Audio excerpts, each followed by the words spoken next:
नमस्कार साथियों, हिंदी स्टेनो बढ़ोत वाले चैनल में आपका हार्दिक स्वागत है। आज की डिक्टेशन रामधारी गुप्ता खंड 1 से प्रतिलेखन संख्या 23 व 24 से 100 वर्ड पर मिनट की स्पीड से होगी। तो आइए शुरू करते हैं। डिक्टेशन शुरू होगी 5 सेकंड बाद।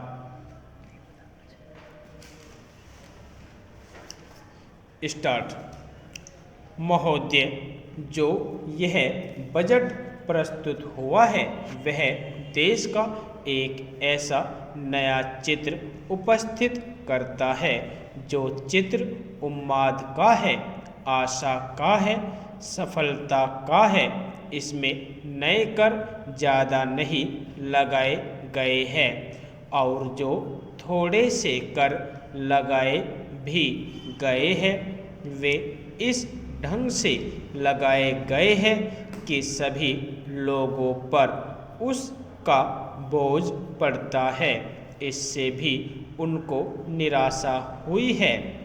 दूसरी बात जिससे उनको निराशा हुई है यह है कि 1-2 वर्ष देश को लेन देन के मामले में कठिनाई का सामना करना पड़ा था। योजना को कठिनाई में पड़ना पड़ा था, वह कठिनाई दूर हो गई है और मैं सदन की तरफ से उन देशों को धन्यवाद देना चाहता हूँ, उन देशों के प्रति आभार प्रदर्शित करना चाहता हूँ जिन्होंने हमारी इस कठिनाई को दूर करने में आगे बढ़कर हाथ बटाया है। मेरे मित्रों को इससे निराशा हुई है कि विदेशी सहायता बहुत ज़्यादा और तेज़ी से पहुंच रही है और हमारी जो कठिनाई दूर हो गई है इससे उनको परेशानी हुई। कम्युनिस्ट इसलिए भी परेशान है कि पिछले 1-2 वर्षों में देश की पैदावार बहुमुखी ढंग से बढ़ी है, औद्योगिक पैदावार बढ़ी है। यह उनके लिए निराशा का कारण बना है।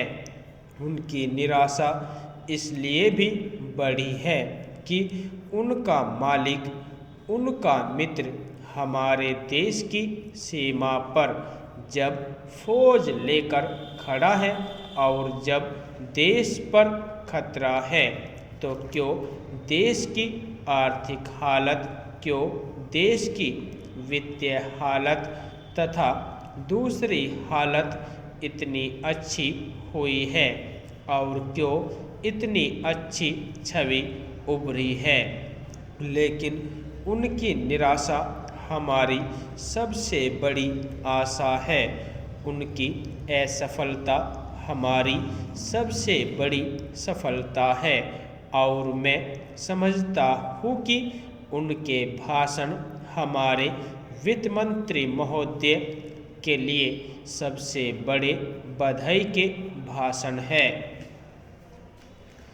2-3 और चीज़ों की ओर मैं आपका ध्यान दिलाना चाहता हूँ। उनकी ओर दूसरे माननीय सदस्यों ने भी आपका ध्यान दिलाया है। हमारी सरकार का ध्यान भी उस ओर गया है, लेकिन मैं समझता हूँ कि उन पर और अधिक ध्यान देने की आवश्यकता है। पहली बात तो यह है कि जब चीज़ों की पैदावार बढ़ रही है, जब देश उन्नति की तरफ जा रहा है, तब भी देश में कीमतें बढ़ रही है। महोदय, यह मानना कि उनको रोका नहीं जा सकता गलत है। इस महंगाई को रोकने के लिए कुछ विशेष कदम उठाने होंगे, कुछ विशेष काम करने होंगे। एक विशेष चीज़ जो इस बजट में आई है और जो घबराहट पैदा करने वाली है यह है कि देश की पैदावार तो बढ़ रही है, देश का विकास तो हो रहा है, लेकिन इसके साथ ही साथ देश में बेकारी बढ़ रही है और ख़ास तौर पर पढ़े लिखे लोगों की बेकारी बढ़ रही है। लोगों का बेकार होना खतरनाक चीज़ है। हमारी स्वतंत्रता के बाद शायद यह पहला अवसर है जब हमारी स्वतंत्रता के ऊपर एक आघात हुआ है और हम जिस प्रकार अपनी स्वतंत्रता की प्राप्ति के समय अपना सर्वस्व बलिदान करने के लिए तैयार थे, उसी प्रकार इस समय भी हमें तैयार होना होगा। माननीय प्रधानमंत्री जी के मत से मैं सर्वथा सहमत हूँ कि यह एक ऐसा अवसर है जिस अवसर पर कि इस देश की प्रतिनिधि संस्था जो यह लोकसभा है उसे इस संबंध में अपनी स्पष्ट राय देनी है और उस राय को देने के बाद हमें उस राय के अनुसार सरकार जो भी कार्यवाही करे उसमें सरकार को पूरा सहयोग भी देना है। प्रजातंत्र में प्रजा के पूर्ण सहयोग के बिना काम नहीं चल सकता, चाहे वह कोई काम हो, छोटा काम हो या बड़ा काम हो। फिर यह तो हमारी स्वतंत्रता की रक्षा का प्रश्न है और ऐसे अवसर पर प्रजातंत्रवादी राष्ट्र को उसकी सारी प्रजा को सरकार के साथ सहयोग के लिए तैयार रहना चाहिए। मैंने यह बात कई बार कही है और मैं फिर इसे दोहराना चाहता हूँ कि अनेक ऐसी बातें हैं जिनमें कि भिन्न भिन्न राजनीतिक दलों के होते हुए भी सब राजनीतिक दल मिलजुल कर काम कर सकते हैं। यह एक ठीक इसी प्रकार का अवसर है।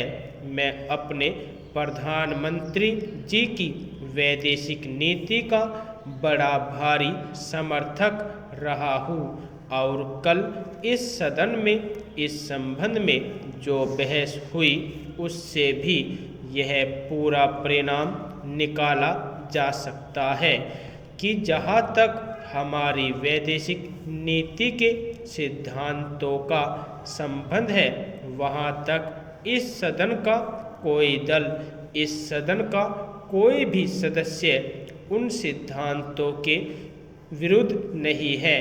कल मैंने बड़े ध्यान से अपने साम्यवादी दल के नेता का भाषण सुना। उन्होंने यह कहा कि मूल प्रश्न हमारी मूल नीति के समर्थन का है।